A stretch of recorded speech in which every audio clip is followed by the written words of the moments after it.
কবি বলতে কথা তো আসলেই কিন্তু কেমনে তো কই ক কোনো সমস্যা নাই। না মানে স্কুলের বেতন বাকি আর পরীক্ষার ফিস দিতে হইব। ও টাকা টাকা লাগবো। আচ্ছা ঠিক আছে, তুই যা, সন্ধ্যাবেলায় দিমুনি, ছাগলটা আড়ে না লাগবো। ঠিক আছে। আচ্ছা আব্বা, একটা কথা কই, এই যে তুমি সিরালুঙ্গি বিছায় না নামাজ পড়তেছো, একটা জায় নামাজ কিনতে পারো না? আর যায় না মাস, যা কামাই করি তা তোমার পড়ার খরচ আর সংসার চালাইতে তো টান পড়িয়া যায়। আর নামাজ মাটিতে বললেও আল্লাহ দরবারে কবুল হবো, যায় নামাজে পড়লেও আল্লাহ দরবারে কবুল হবো। যা বাবা তুই যা, ছাগলটা আটে না লাগবো।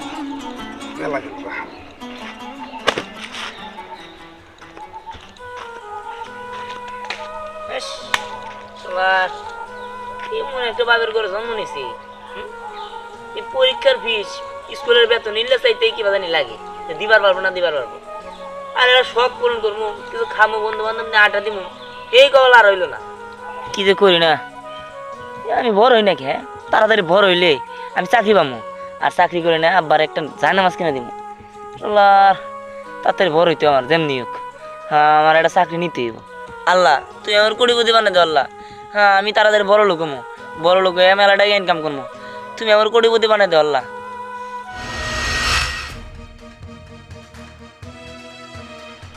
আসসালামু আলাইকুম। ওয়ালাইকুম আসসালাম। দোস্ত, তোর যে বলছিলাম চল আমরা দুজন মিলে চিল্লা দেই, আর তুই তো কিছু করলি না আর আমার সাথে যোগাযোগ করলি না। সন্ধিহান লেহাপড়া কইরা তুই কি করবি? হ্যাঁ, আল্লাহর পথে ফিরে আস, তাহলে তোর প্রতি আল্লাহ খুশি হবো। আর তাছাড়া তুই যদি জুব্বা পরে মাথায় টুপি দিয়া রাস্তা দিয়ে বাইরে আস আর 5 ওয়াক্ত নামাজ পড়স, তোর যে কোনো মানুষ দেখলেই সালাম দিব, বুঝছস? আর আমারে এলাকার যে কোনো মানুষ দেখলেই সবসময় সালাম দেয়, কিন্তু তুই সালাম দেস নাই, তাদের দুঃখ নাই। তুই এই বেটা তুই থাম, তুই চিল্লাই গেছিলি। হ্যাঁ যাই নিয়া ঠিক আছে, টিভি মাথায় দেবো ঘোরস ভদ্র, হ্যাঁ কিন্তু খারাপ কাম তো একটা তোর ছাড়তে দেখলাম না। মেয়া গবেষণে ঘুরোস, মেয়া গরমা রাস্তায় দেখলি টিজিং করস, সুদ খাস ঘুষ খাস, কোনো একটা জিনিস তো বাদ দেখলাম না তোরে। হ্যাঁ তাহলে নামাজ পড়ে লাভ কি, চিল্লা করে লাভ কি?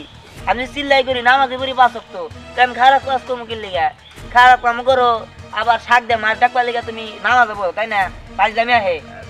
দোস্ত তুই ভুল বুঝতেছস, আগে খারাপ কাম করতাম, বুঝছস, এখন বাদ দিয়ে দিছি, মানে এখন ভালো কাম করতেছি, তাহলে খারাপ কামগুলা ওই ভালো কামের উপরে ডাইকে পড়ে। হ্যাঁ দেখা তো পড়বোই, নামাজ পড়তে কইছস ঠিক আছে, ভালো কথা কইছস, কিন্তু আমার কুড়িবুতি হইতে পারবো কেমনি? এই বুদ্ধিটা দে তো। আমি কুড়িবুতি হইয়া আমার বাপের একটা জায়নামাজ কিনা দিব। আমার বাপে জায়নামাজ ছাড়া সিরালং দিবিছে, তারপরে নামাজ পড়ে। আমার বাপের কষ্ট দেয়া খুব কষ্ট হয় আমার। আর তাছাড়া আমি কুড়িবুতি হইয়া খালি আমার বাপের জায়নামাজ কিনা দিব না, এই এলাকার যত গরিব মানুষ আছে সবাই আমি জায়নামাজ কিনা দিব। খালি ক কেমনি আমি কুড়িবুতি হইতে পারবো শর্টকাটের মধ্যে। দোস্ত তুই উদ্যোগটা ভালো নিছস, কিন্তু এত তাড়াতাড়ি তো কেউ কুড়িবুতি হইতে পারে না। একটা কাজ কর দোস্ত, তুই ব্যাংক ডাকাতি কর। এই বেটা এই যা শুনে যা, তোর মাথায় টুপি আছে তারপরে তো খারাপ কথা জানে? হ্যাঁ যা খুলে দিলাম। ফাউল জানি মনকার, চিল্লা করে আইছে 5 ওয়াক্ত নামাজ পড়ে, আবার মুখ দেখ কথা কি একটা, যত সব ফালতু।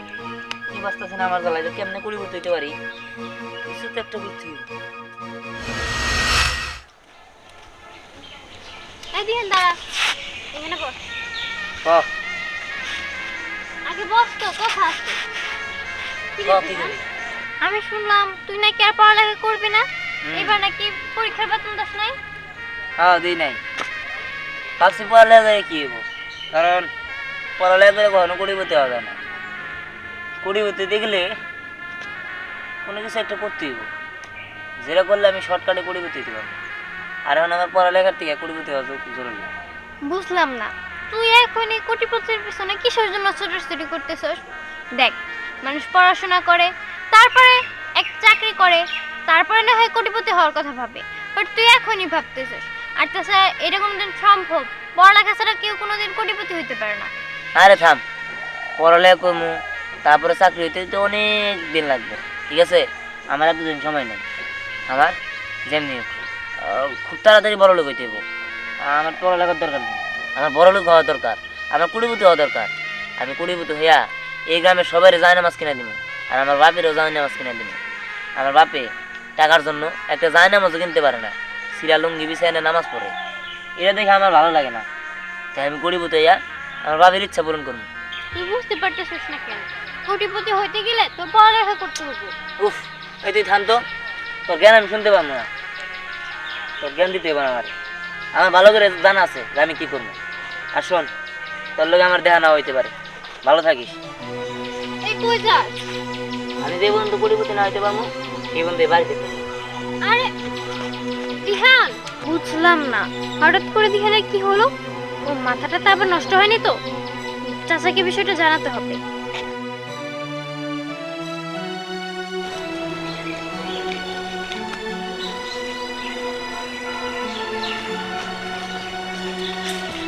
আরে চাচা, আচ্ছা দিহানের কি হয়েছে? জানে কই কিছু তো হয় না রে মা। চাচা, আপনি হয়তো বা জানেন না, কিন্তু দিহানের মাথায় সমস্যা হয়েছে। কারণ ও কোটিপতি হওয়ার পিছনে ছুটছে। ও আর পড়ালেখা করবে না, ও নাকি কোথায় চলে যাবে, আমার সাথে আর দেখা হবে না, এইসব বললো। আপনিই বলেন চাচা, লেখাপড়া ছাড়া কেউ কি কোনোদিন কোটিপতি হতে পেরেছে, ভালো কোনো কিছু হতে পেরেছে? কও কি মা তুমি? আমার দিহান পড়ালে আবার দিবা যেতেছে, কোটিপতি হওয়ার স্বপ্ন দেখতেছে। হঠাৎ করে আমার দিহান এরকম স্বপ্ন দেখতেছে কে? আমার মাথায় কোনো সমস্যা হলো নাকি? আপনি যে জানামাজ ছাড়া নামাজ পড়েন, এটা ওর কাছে অনেক খারাপ লেগেছে। এই কারণে ও বলছে যে আমি কোটিপতি হয়ে আমার বাবাকে একটা জানামাজ দেবো, আর এলাকার যত মানুষ আছে তাদেরকে আমি জানামাজ দেবো। আমি তো আমার পোলার কাছে যাই নামাজ চাই নাই। তুমি কও মা, যাই নামাজ এই যে নামাজ পড়া লাগবো এমন কোনো কথা আছে? নামাজ মাটিতেও পড়া যায়, লুঙ্গি বিছা পড়া যায়, যে যে অবস্থায় আছে শুধু পরিষ্কার কোনো কিছু হইলে নামাজ পড়া যায়। আমার পোলাটা তো কেন এত পাগলামি করতেছে কিছুই তো বুঝতেছি না। তা তো বলতে পারলাম না, কিন্তু দিহান বলেছে যে ও কোটিপতি হওয়া ছাড়া ও আর বাড়িতে ফিরবে না। কও কি মা তুমি? আমার একমাত্র পোলা দিহান, ও যদি বাড়িতে না ফিরে আমি কেটে থাকবো। ও মা, আমার দিহান কোন দিয়ে গেছে? তা তো বলতে পারলাম না। কও কি তুমি? তুমি থাকো, আমার দিহান, দিহান, দিহান। না, দিহান কাজটা মোটেও ঠিক করেনি। ওর বাবা ওকে অনেক ভালোবাসে, এখন তো ওর বাবা ওর সুখে পাগলই হয়ে যাবে।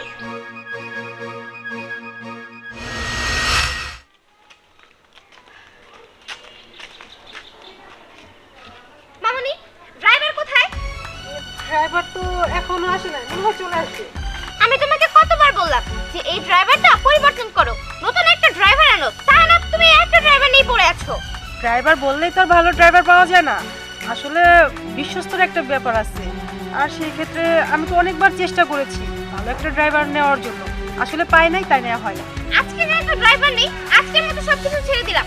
মামুনি, এখন তো আর ড্রাইভার নেই, এখন তাহলে আমি গাড়িটা ড্রাইভ করে যাই। না না মামনি, সেটা তো করা যাবে না, কারণ তুমি যখন গাড়ি চালাও আমি ভীষণ ভয় পাই, আমার খুব ভয় লাগে, তোমার গাড়ি চালানো যাবে না। আচ্ছা তো মামুনি, ড্রাইভার নেই, তুমি আমাকেও গাড়ি ড্রাইভ করতে দিবে না, তাহলে কি এখন কি বাইরে যাওয়া ক্যান্সেল? বললাম তো আজকের মতো এভাবে চালাও না বাবা। আজকের মতো কিভাবে চালাবো? তাহলে কি আমি পায়ে হেঁটে যাবো? মামুনি, আমার লাস্ট কথা, আজকের মতো যদি তুমি ড্রাইভার ব্যবস্থা না করো তাহলে আমি নিজেই ব্যবস্থা করবো। আমি গেলাম। না না, মেয়েটা রাগ করে চলে গেল, আরে ড্রাইভারটাকে নিয়ে না আর পারি না, শুধু খালি অ্যাবসেন্ট করে, খালি অ্যাবসেন্ট করে।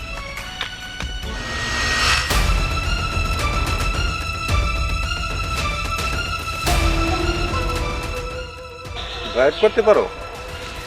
জি না স্যার, তবে আমার বন্ধু ট্যাক্সি ক্যাব আছে, 2 দিন চালাইছিলাম আর কি, তবে এখনো হাত পাকা হয় নাই।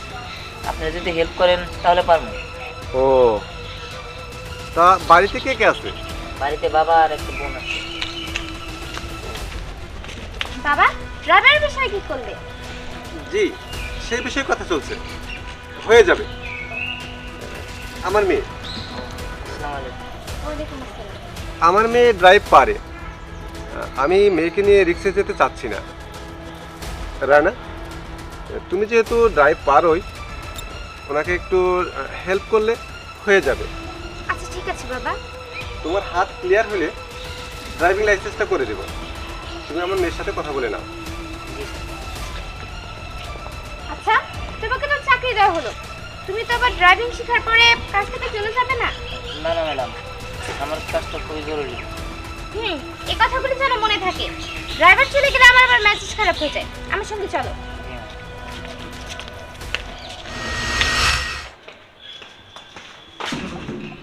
ই ম্যাডাম কি অবস্থা এখন পর্যন্ত যে চান্দা পাইলাম না। চাঁদা মানে আমি তোকে কিসের চাঁদা দিব? আহা আপনি মনে হয় এখন পর্যন্ত আমার চিনতে পারেন নাই, আমারে ভালোভাবে চিনা রেখে বুঝছেন। চাঁদা সময় মতো না পাইলে বোমেরা বিল্ডিংটা একদম উড়াই দিব। এই ফাজিল, এসব কি বলিস? আমি তোকে কোনো চাঁদা দিতে পারবো না, দেখে তুই কি করিস। নেক্সট টাইম যদি আমার সামনে আসিস না, তোর একদম খবর করে ছাড়বো। দিছে ম্যাডাম এত উত্তেজিত হেন না, হইলে স্টুক করবেন, পরে স্টুক করে মারা যাবেন, তখন কেমন হবো? তখন তো বিল্ডিংও থাকবো না, টাকা পয়সাও থাকবো না।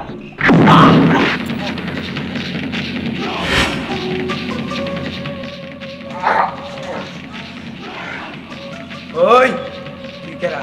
এটা আমার নতুন ড্রাইভার। ড্রাইভার তো নতুন, কিন্তু খুশিটা তো ব্রিটিশ আমলে অনেক ভারী। এই তো লাইনে এসে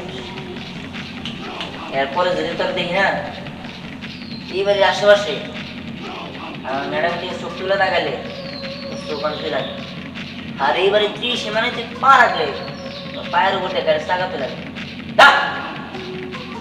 মনে রাখিস, মাইন্ডে রাখো। যা বেটা, মাইন্ড ডালাইস। ম্যাডাম আপনার কিছু হয় নাই তো? না না, আমার কিছু হয়নি। তোমাকে অনেক অনেক ধন্যবাদ। জি ম্যাডাম, চল।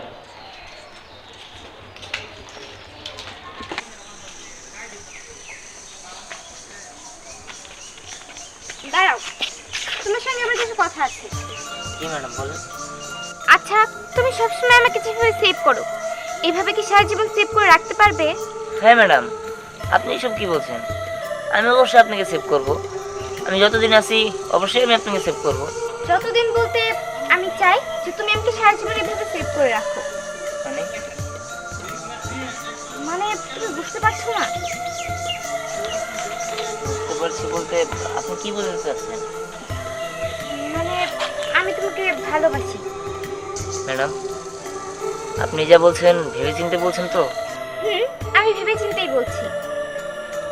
ম্যাডাম আপনি যেহেতু বলেছেন আমি অবশ্যই আপনাকে জানাবো। আর তাছাড়া আপনার সাথে কিছু কথা আছে আমার। কথা কি কথা বলো? ম্যাডাম আমি তো একটু গ্রামের বাড়ি যাব, আমার কিছু টাকা লাগবে। আপনি যদি আমার স্যালারিটা দিতেন তাহলে। আরে তুমি টাকা নিয়ে কেন টেনশন করছো? তোমার যে কয় লক্ষ টাকা লাগে আমি তোমাকে সব টাকাই দিব। আমি ম্যানেজারকে ফোন করে এখনই বলে দিচ্ছি, তোমার যত টাকা লাগে তুমি ম্যানেজারের কাছ থেকে নিয়ে নিও। ওকে ম্যাডাম, তাহলে আমি আসি। আর আমি না আসা পর্যন্ত একটু সেরে থাকবেন, আমি খুব তাড়াতাড়ি চলে আসবো। আচ্ছা ঠিক আছে। আসি।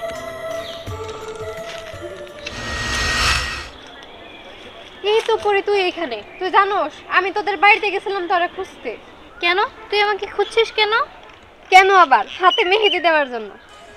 ও আচ্ছা পরি, তুই কি এখনো দিহানের জন্য এখানে প্রত্যেকদিন দাঁড়ায় থাকোস, ওর আশায় থাকোস যে ওই রাস্তা দিয়ে বাড়ি ফিরবো? দেখ পরি, আমি তোরে আগেও বলছি এখনো বলতেছি, তুই দিহানরে ভুইলা যা।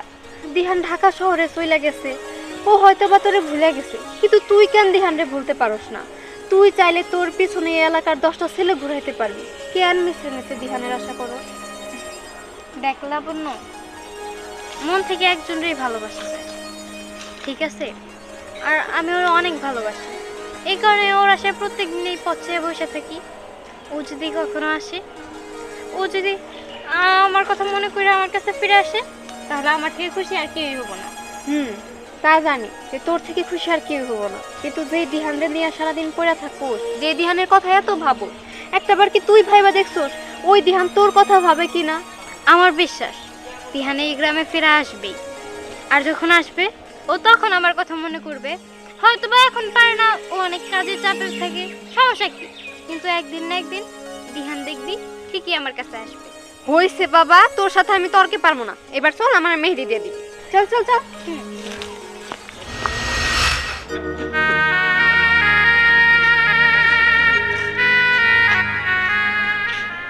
বাবা দেখো, আমার কিন্তু এভাবে আর ভালো লাগে না। যখনই দেখি তখনই শুধু দেখি বসে বসে কান্না করতেছো। তোমার কান্না দেখলে কি আমার ভালো লাগে? ভালো লোকি বিচারে নামাজ পড়বে আমার পোলাটাই দেখছে, মনে হতে জিতেছে। আবার যে বলতে চাই নামাজ বাকিটা দিতে পারবো, এই কথা আমার মধ্যে হবে না। আরো কয়ে গেছে ওই এলাকার সব লোকের নাকি যায় না আবার দিব, ও কোটিপতি হবো। আমার পোলাটার বুক আমি কতদিন ধরে দেখি না, আমার এই কথাটা মনে হইলে আমার বুকটা ভাঙা যায়। এই জন্য আমি আমার এই লক্ষ্মীটা দেখি আর আমার পোলার কথা মনে করি। দেখো বাবা, দিহান ভাই যেহেতু বলছে, দেখবা ও সফলতা পাবো, ও কোটিপতি হবো। আরে বাবা, তোর কথা জানি সত্যি, আমার পোলার জানি ইচ্ছা পুরো না, আমার পোলা জানি আমার বুকে ফিরে আসবে। দেখো বাবা, তুমি আর কান্না করো না তো, এখন একটু চুপ থাকো। ভালো লাগে না। বাবা দিহান ভাই, বাবা দেখো, দিহান ভাই। এতদিন পরে তুই ফিরে আসবে বাজান। আমি কি সত্যি দেখতেছি? বাবা। মিম তোর ভাই ফিরে আসছে। বাবা, তোমার আর কোনো কষ্ট নেই। এই দেখো, তোমার জন্য আমি জায়নামাজ আনতে চাইছিলাম না, কি সেই জায়নামাজ? জানামাজ, হ্যাঁ, এই দেখো, জানামাজ, এই তোমার পাঞ্জাবি। পাঞ্জাবি, জানামাজ। বাবা। আমার বলা অনেকে জানামাজ আছে, অনেকে পাঞ্জাবি আছে। জানামাজ, আমি জানামাজ মিম মিম মিম অনেকে জানামাজ আছে। বাবা, তোমার আর কষ্ট করতে হবে না, এই গ্রামে থাকতে হবে না। তোমার নিয়ে আমি ঢাকায় চলে যাবো, তুমি ওই জায়গায় থাকবা। হ্যাঁ, ঢাকা শহর, আমি ঢাকা শহর তোমার সাথে। হ্যাঁ বাবা। আমি অনেক খুশি বাজার, আমি অনেক খুশি। বাবা, আমি বলছিলাম না যে এই গ্রামের সবাই আমি জায়নামাজ উপহার দিব, যাতে সবাই জায়নামাজ নিয়ে নামাজ পড়তে পারে। জানামাজ, জানামাজ, আমি জানামাজ, মিম তুই তোর বাইরে ঘরে যা, আমি আমার পোলা দেওয়া জানামাজ বিষয়, হ্যাঁ তুই আগে তো আমার নামাজ পড়বো। ঠিক আছে আব্বা, ভাইয়া চল ঘরে চল। পোলা জানামাজ দিছে।